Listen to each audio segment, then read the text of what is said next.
Our day is not over just yet. Woohoo! USA! USA! We have an action-packed hour for you 6 p.m. drivers. Would I rather be feared or loved? Easy, both. I want people to be afraid of how much they love me. Matt Skraby wraps up a full day of live and local sports talk. And that is the whole problem with aliens. You just can't trust them. Occasionally you meet a nice one, but usually they turn out to be some kind of big lizard. The Skraby Show starts now on 97.3 The Fan. Hello and welcome to the Skraby Show for Monday, February 5th, if you're wondering what the date is. And you never know. I think about what the date is all the time. I can't ever remember what the date is unless I look at my phone or look at my watch or anything like that. So it is February 5th for everybody out there if they weren't sure. And it is Super Bowl week. I'm very excited about Super Bowl week. Obviously, with being a 49ers fan, kind of nervous as well. I really was looking into going to the Super Bowl, but I decided against it mainly for a couple reasons. And the first reason being it's way too expensive. Like some of these tickets, I'm going to tell you in just a second what the tickets are going for. They're down a little bit right now for the Super Bowl in Las Vegas, but still, they're still incredibly expensive. But I was thinking, man, if I could find a ticket for maybe like $1,500, I'll go. That doesn't include my hotel, doesn't include my flight, all that stuff. But there was zero chance I even came close to finding a ticket for $1,500. So I decided I want to watch the game from the comfort of wherever I am. But now the average ticket get-in price, the least expensive ticket to get into the stadium, according to TickPick, which is a ticket, I'm assuming a ticket. Yes, a ticket broker site. Just wanted to make sure. But the last week, the price was $8,200. Today, $6,944, which is 15% less expensive. I honestly do not know I don't know anyone that's willing to pay $7,000 for a Super Bowl ticket. And I got some pretty well-off friends. I got some friends who did well for themselves, and they're huge 49er fans. I cannot imagine any of them doing that. That's crazy. It's kind of unfortunate that the championship game for the NFL is so expensive to get in. Basically, it's I hate to say it this way, but if you're famous and you're rich, you're going to go watch the Super Bowl, which to me isn't really what it's all about. I think it's more about the fans that pay for the tickets each week throughout the season, pay for the merchandise, all that. But of course, I'm going down a road where it's not going to ever be fixed. So why do I worry about it? I shouldn't worry about it because it's just something we're going to deal with. But $6,944 is the ticket if you want to go.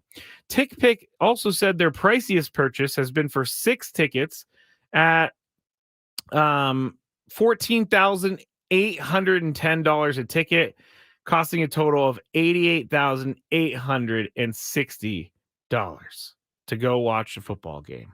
It's insane. It's insane. I love going to football games. I went to a 49ers Rams game earlier this year. Very fun.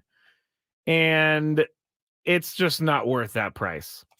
And I've already said my whole thing about how it's for the fans. So I'm going to spare you of a second lecture about how it's for the fans and it's not for the rich people. I mean, when we're talking about like Christian McCaffrey's mom saying that she can't afford it, and then you go look up and it's a $2.5 million bill for a suite. Woo, that is a lot. $2.5 million just to watch 15-minute quarters of a football game. 4 of those. So 60 minutes total, everybody. All right, let's see who's in the chat. You can watch us on YouTube if you would like, or watch me on YouTube if you would like. You can just go to YouTube, type in 97.3 The Fan. Also on Twitch, 973 The Fan.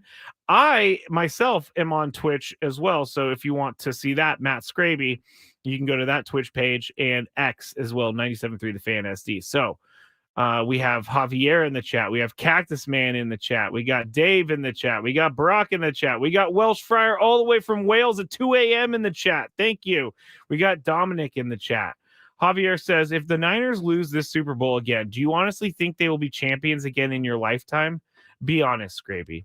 Yes, I do think they would be champions again in their lifetime, in my lifetime, because in my lifetime, they've been to 2 Super Bowls here in the last maybe 10, 12 years. Or no, 3 Super Bowls. If you go back to 2012, when they played the Ravens, they lost that one. And then when you go back to 2021, when they played the Chiefs, which they lost that one. And now they're playing in their 3rd Super Bowl in the last, 12, 13 years. So yes, the answer is yes, Javier. I think they will win in a lifetime. That is insane. That is insane. All right. With all of that said, it's time. It's time to get caught up on the latest with the news of the day. Well, the news today starts with, I want to do an honorable mention in the news today, and that would be the Aztecs basketball team back to number 24 in the rankings after beating Utah State on Saturday at home. They are 11-0 now at Viejas, and we know this whole ranking thing. We know that this ranking thing is not friendly to the San Diego State team.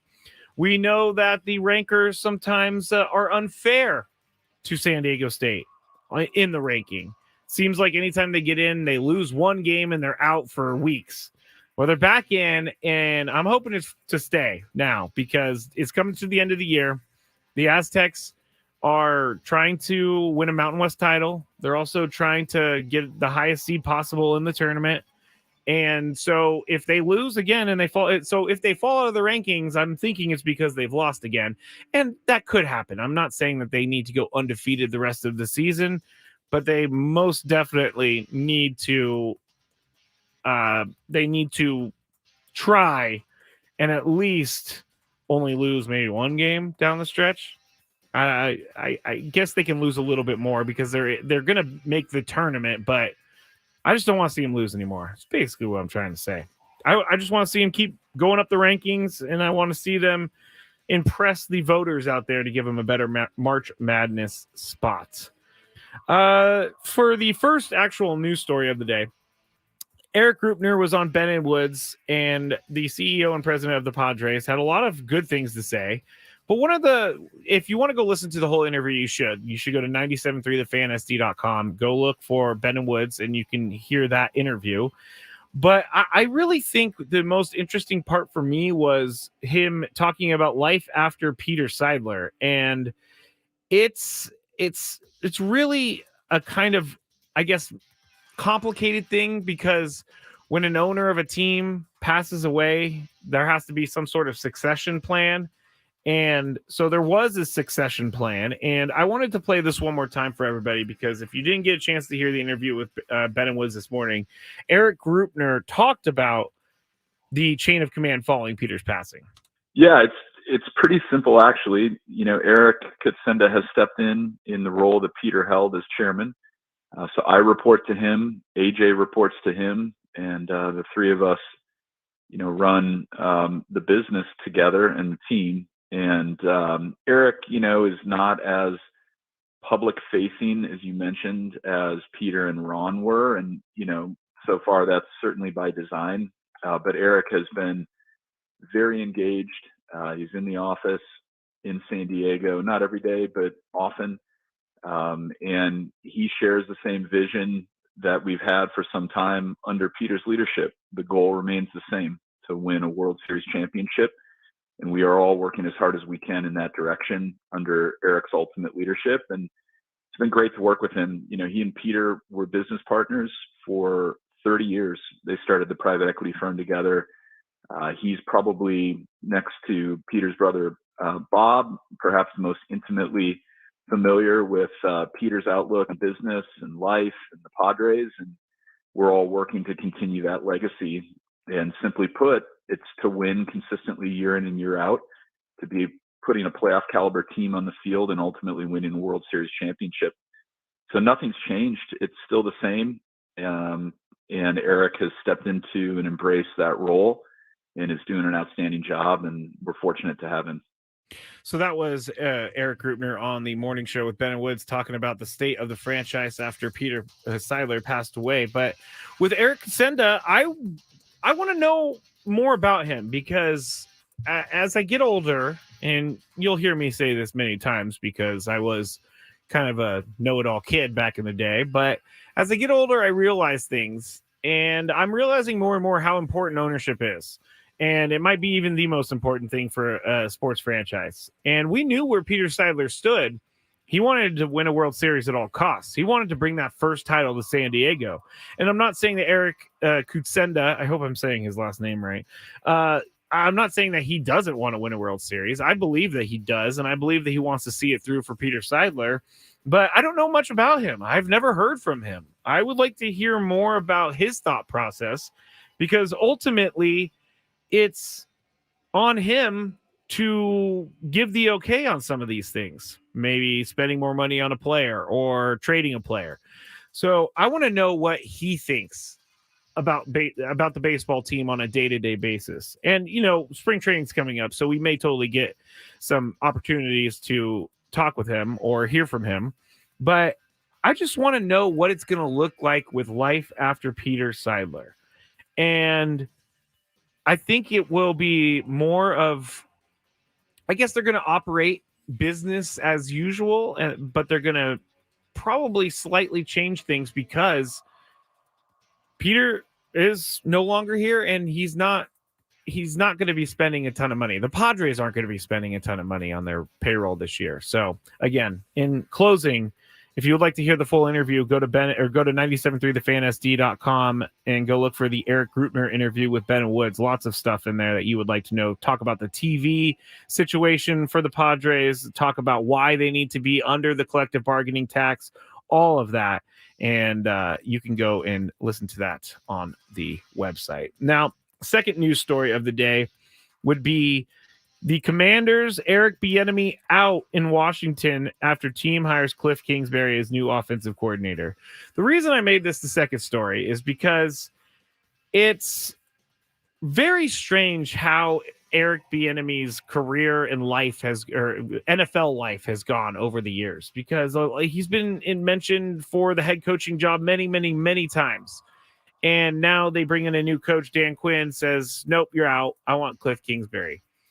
And I can't tell whether or not this is just if I'm not reading the writing on the wall about Eric Bieniemy, or if there is some sort of bad luck going on with him.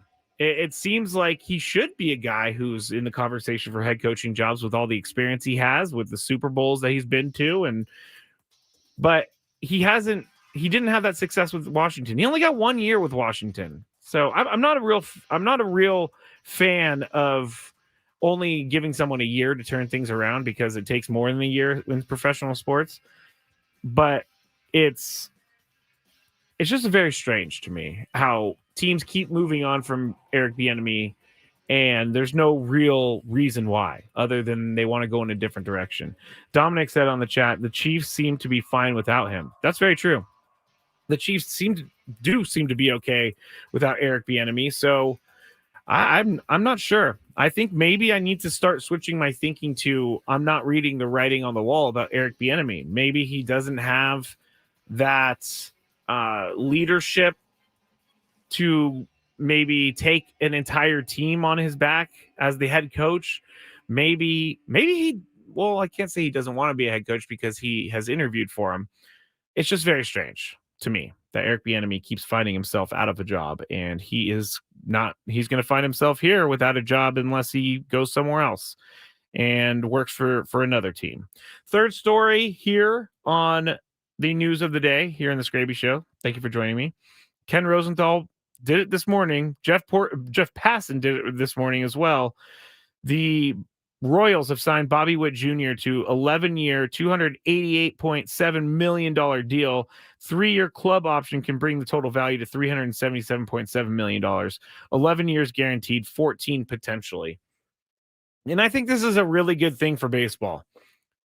Number one, these mid-market teams or small market teams need to be competitive, and they need to be a reason. They need to give me a reason to watch their games. Like on Sunday Night Baseball. Last year, I see a Royals game, or the year before, I see a Royals game on Sunday Night Baseball. Don't even know that they had one. I'm not going to tune in.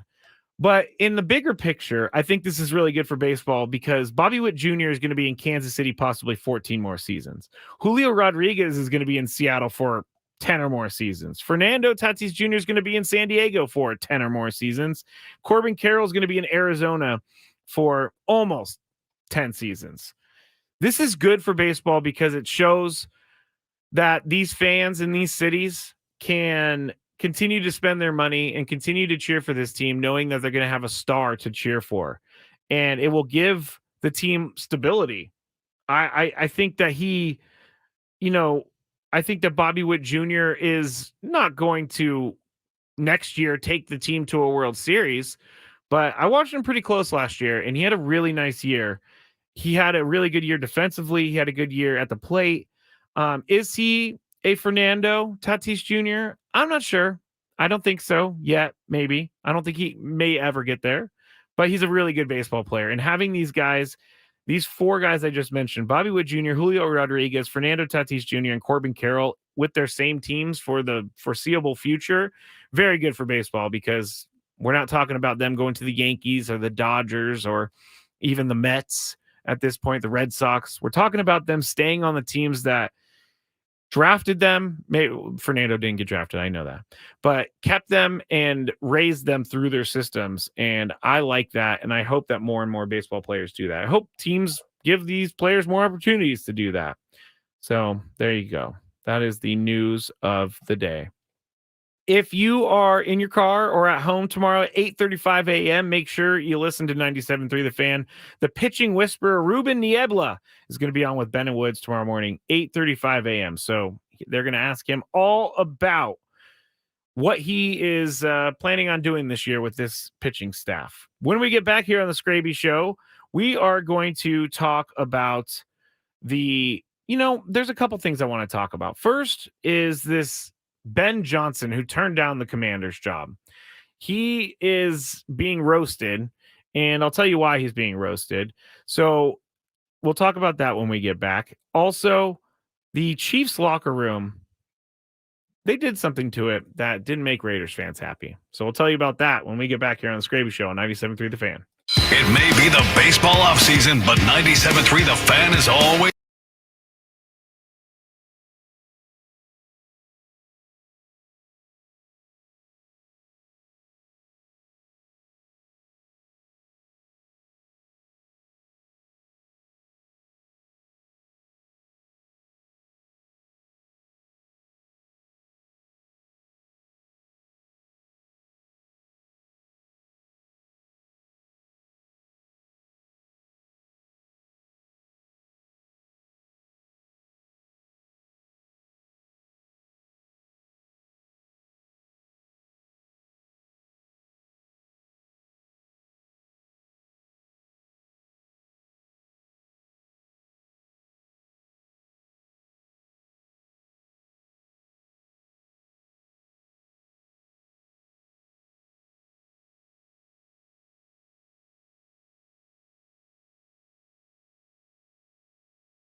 Back here in the Odyssey Palace, 97.3 the Fan. Thank you to everybody for joining me here on a Monday night. A very, very rainy Monday night. It's supposed to be raining all week. Told you guys last week we were trying to get to Cathedral, couldn't do it. Trying to get to Poway this Friday. We'll see if we can do it. If it's raining again, we're not going to go out there because I will electrocute myself.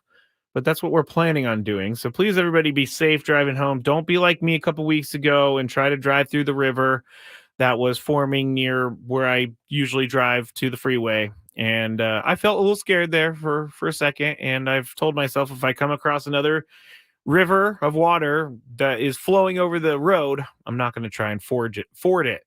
And again, like I said, on Friday, I think it was, the Oregon Trail told me this, and I just did not pay attention to it. I got an X or a tweet from someone in the break from Steven saying about the Super Bowl prices for the tickets. The problem with the Super Bowl is that only about 40% of the tickets go to the public for the biggest game. That means that the atmosphere wouldn't be great anyway. I wouldn't pay too much to hang with a bunch of people with no rooting interest. 100% agree with you. I've actually had a couple friends go to Super Bowls before, and they have told me that it's not as good as you would think it would be.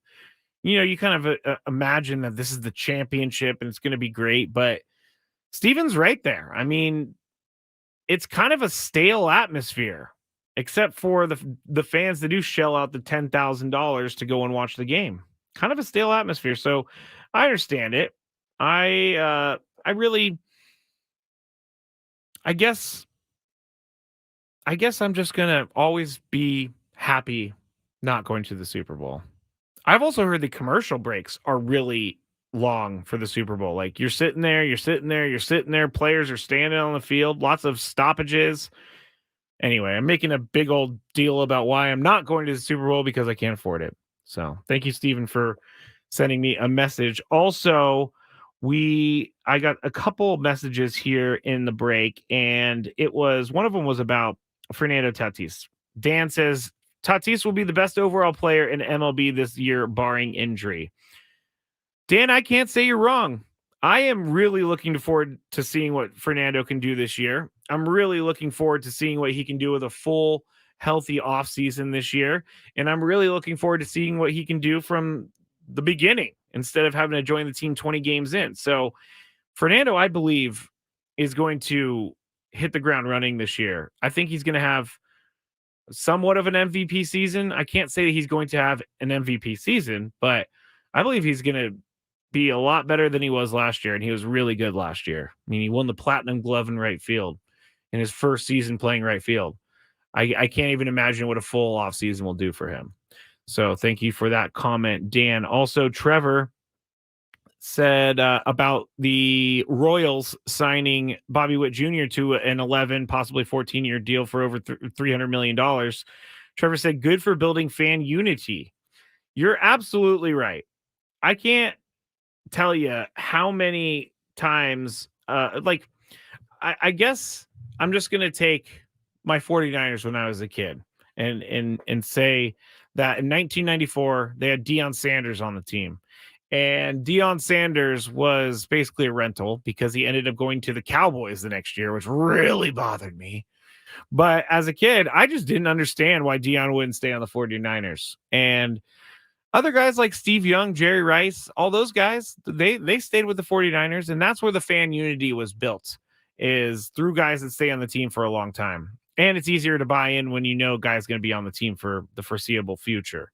Deion Sanders was a one-year rental type thing. And so it wasn't like, I mean, I asked my parents for a jersey and I didn't get one. And maybe I'm going to have to ask my parents why they didn't get me one. Maybe it was because that he was only going to play for the team for a year. I could totally see that. But I think signing your big players to long-term deals like they did with Bobby Witt Jr., Julio Rodriguez in Seattle, Fernando here, and then Corbin Carroll in Arizona, it makes fans rally around that person. So very good point there, Trevor. All right. I said before I went to break that the Commanders had a weird it's very strange how the Commanders came to their head coach of Dan Quinn. And it kind of goes like this. The rumors were that Ben Johnson, the offensive coordinator for the Lions, was going to get this job hands down.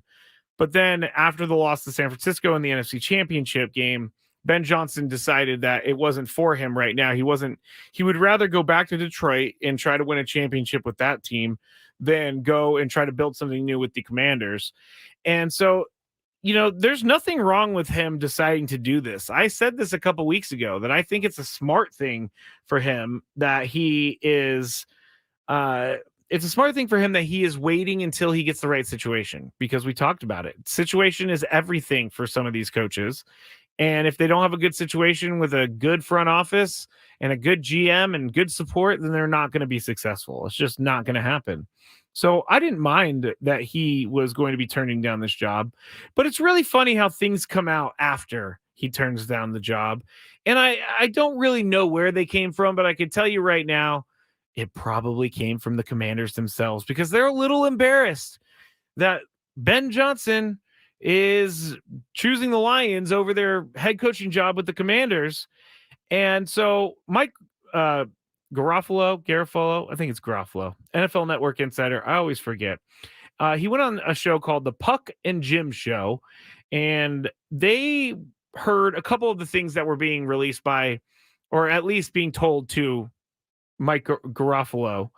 And it says three things basically came up in this interview. That Ben Johnson reportedly didn't interview very well. Ben Johnson was reportedly not the Commanders' top candidate at the time he withdrew his name from consideration. Ben Johnson withdrew from the search because he reportedly knew he wasn't going to get the job. I'm going to start with number one. Johnson reportedly didn't interview very well. Two thoughts on that. Number one, I've interviewed people before, and even if they don't have the best interview, you can always kind of tell if they were just nervous or if maybe they're just trying to say the things that you want to hear. But if you really kind of talk to that person, you can tell what kind of person they are. So they didn't interview well, I don't buy that for 1 second from the Commanders. Number one, they were going back to him for a second interview, and they were already on the plane. So tell me that he wasn't a good interview, and then tell me that you're going to get on a plane and fly to Detroit to interview him again. Doesn't make sense. Second one was that he was reportedly not the Commanders' top candidate at the time he withdrew his name from consideration. That's another ego-saving move by the Commanders because, again, you were flying to interview him for the second time, maybe even offer him the job after the interview. So don't tell me that he wasn't the top candidate at the time, because he most likely was, and he spurned you, and so you're a little angry. And now the reporter didn't necessarily say that the Commanders gave him that information, but there really are only a few people that could actually know this information. So it's coming from the Commanders. It's ridiculous how these teams do it. And in the end, what I think happened here is that the owner's ego got in the way. He just couldn't let it go that this coach decided to not become their head coach instead. And so now there's all these little things coming out about Ben Johnson. I even saw something that was saying that Ben Johnson thought that the Commanders' brain tree was too basketball focused because Magic Johnson's a part of it. I don't know if that's true. Maybe. I honestly don't think a basketball GM would work, just going straight from basketball to becoming an NFL GM. It's completely different sports. But that could be a reality that Ben Johnson could think. That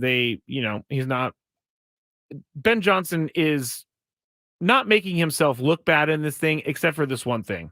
I'm jumping around a little bit. Ben Johnson, I forgot to tell you this. Here's why some of this is coming out. This is probably a big part of the story that I forgot to tell you. He actually canceled on them while they were in the air. So he sent a text message, and no one really knew whether or not he knew that they were flying to see him right then. But he sent a text message to them withdrawing his name. And so then they got angry, and then all these things come out. This is the ego of the ownership. And there was also some sort of news.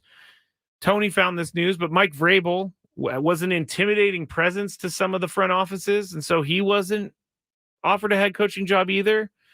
I just see this happen because they want to control the story. The teams do not care after someone turns them down for a job whether they soil your name.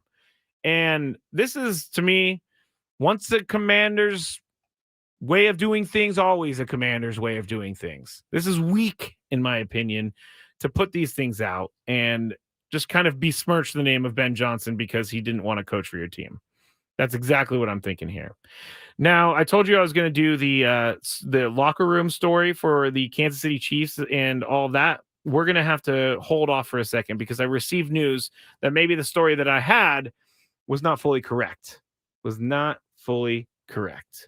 we'll tell you that in a second. Big game coverage on 97.3 The Fan is presented by Solo Stove.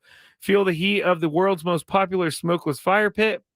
Visit them today at solostove.com.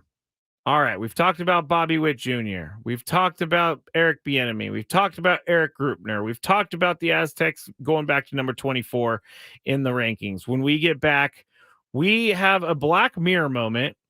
And if you don't know what Black Mirror is, I'll explain that to you. We have the Daily Gripe, and we also have that locker room story. I'm going to try to get to the bottom of that. You're listening to The Skraby Show. I'm Matt Skraby on 97.3 The Fan.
Listening to the Skraby Show. I'm Matt Skraby. Thanks for joining me here on a Monday night. 97.3 The Fan. If you want to find me on social media, you can at Matt Skraby. And during the break, I remembered something that I got over the weekend, and I wanted to talk about it because I guess we kind of talked about it during Padres Pen Pals today on Gwynn and Chris, but there was an angry fan who wrote in, and I completely hear all the frustrated fans out there. But this person wrote to me over the weekend, and I'm not saying they were mean or anything. They were not rude. They just basically said, why do you sugarcoat the Padres for us? And I thought that was an interesting way of looking at it. I don't sugarcoat anything because, number one, we have to say what's really on our mind because I can't keep up with my lies. So that's why I'm telling you exactly how I feel.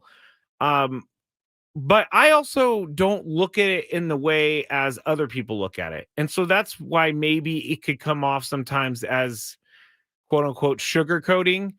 But I think I've been pretty, I guess, out about. They're out on, is what I should say. They're off season. I'm not a fan of this off season. I don't know what's going to happen here in spring training. I don't know what's going to happen in 2024. I don't think they're going to be bad. I think they're going to have to really get started early, and all of the star players are going to have to play up to their star contracts and capabilities. But sugarcoating is not something I do because I don't think it's necessary. Everybody is really, I think everybody is really aware of what state the Padres are in right now. And so on our show, Gwynn and Chris, and even when I'm by myself, I tend to look at the things that are going to be more positive. I don't want to dwell on things that aren't going to help with solutions. And so that's why we've been talking a lot about what the Padres are going to do in free agency this offseason, what the Padres are going to do as soon as they get back to spring training in Peoria. And I would like to thank that person for messaging me because it does keep me, I guess, keeps my what is it, presence of mind? Yeah, presence of mind. My presence of mind, that sounds weird. It just keeps me in the right place where I'm coming to everyone with the opinions that are really, truly what I'm thinking and not just what I'm being told to say. As I've been told in the past, it's really not like that at all. I have never been told by anyone to not say something. And so there you go. I hope I didn't come off as a lecturer right there. And again, the person who messaged me was very nice about it. And we had a nice, good back and forth. And when something comes up that I'm not a fan of, I will let everyone know. Anthony says, no one wants to turn on their radio and get sucked into a doom vortex. That is true. But sometimes it has to happen. I don't necessarily think this team needs to be doom and gloom all the time. They have really good players on it. Let's say they don't have Manny or Fernando or Xander or, whoever I'm forgetting, Joe Musgrove, Yu Darvish. If they don't have them, then it's a doom and gloom time. But they have some very big name players on this team that are going to have to step up. And that's exactly why I think that I'm a little optimistic on this coming year because I know who they have on their team and I know what they're capable of. And that's why I'm going to hold this feeling until we start getting some games, until we start seeing the spring training games, until we start seeing the regular season games. I can't really feel like this team is going to completely fall into the abyss because I haven't seen it yet. And again, I will say this many times leading up to the season. They have some really big name players that are really good at baseball. And I don't think the Padres are out of it by any means because of that. All right. I took a little break because I was reading. Yes, I forgot to Ha-Seong Kim. Forgot to mention Ha-Seong Kim. Everybody, I will not forget to mention Ha-Seong Kim going forward. But there we go. I just wanted to get that out real quick. You can hear Super Bowl 58 from Westwood 1 this Sunday right here on 97.3 The Fan and for free on the Odyssey app. Pre-game coverage starts at 11 a.m. Kickoff is at 3:30. I'm going to tell you about this Black Mirror thing in just a second, and then we have the Daily Gripe. But real quick, this whole locker room story. Now, first, I want to bring up the story about the grass at the practice facilities that the 49ers are complaining about, supposedly, reportedly, they're complaining about it. Now, I think this is kind of crazy. I know that one team has to be a home team and the other team has to be the away team. I get that part. But I don't get this part. Why the Chiefs get to go practice at a NFL facility where the Raiders practice, and the 49ers have to go practice at UNLV. And so they're a little upset about that, I guess. But reportedly, the grass is too spongy, which, you know, if it wasn't the 49ers, I would probably take about 5 minutes to rip this team.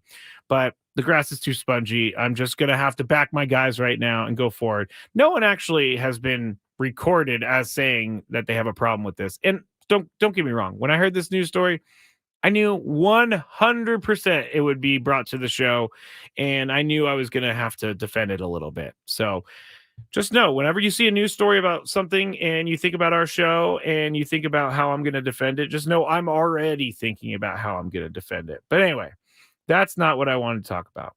I wanted to talk about the locker room that is going to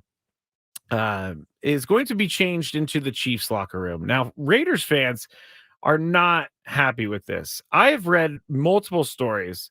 So I saw in the chat that it was UNLV's locker room, but according to this Yahoo Sports article, the Chiefs are going to be in the Raiders locker room at Allegiant. So they're taking the home locker room, and they've already transformed outside the locker room into like Chiefs Central.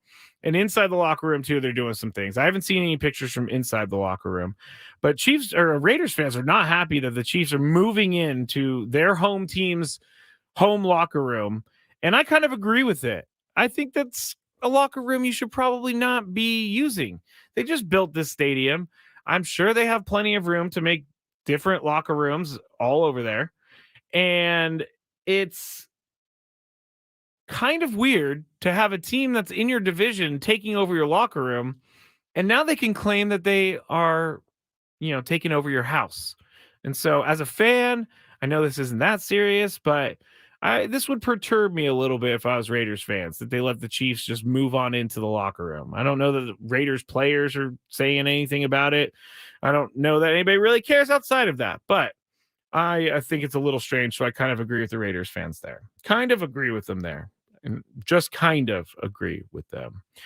All right, let's go to this Apple Vision Pro Black Mirror episode that I was talking about. Now, if you don't know, Black Mirror is on Netflix, and it's got like 4 or 5 seasons. There's only, in some seasons, 6 episodes. Some seasons, there's 4 episodes. But I really like Black Mirror. It kind of reimagines how life is. It reimagines that. It reimagines how we are as human beings. And so it's always kind of weird and dystopian a little bit. But if you don't know, the Apple Vision Pro, I think I talked about it last week, but it's $3,500 goggles that are going to apparently take the world by storm. I really don't know that I'm ready for these yet, but there's been some videos being put out there of, I'm just going to say it, idiots using these things. And this is exactly why it's a Black Mirror episode. If you're familiar with the show Black Mirror, you know what I'm talking about. The guy who bought the first virtual reality Vision Pro headset from an Apple store was celebrated and was cheered for as he walked out of the store with it. Now, these are the idiots that I'm talking about. YouTubers Isaac Mosna and Patrick Tomaso, they went out to dinner wearing the $3,400 or $3,500 goggles. So there's a picture of them at dinner with their goggles on. Now, here's where it gets really stupid.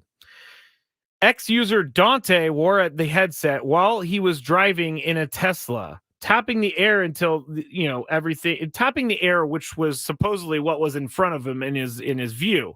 So this guy's driving with the Apple Vision Pro on now, and that is not cool. I am not really into that at all, because even if your Tesla drives itself, you should not be wearing these Vision Pros while you're driving. Someone else wore the Vision Pro on the subway to work.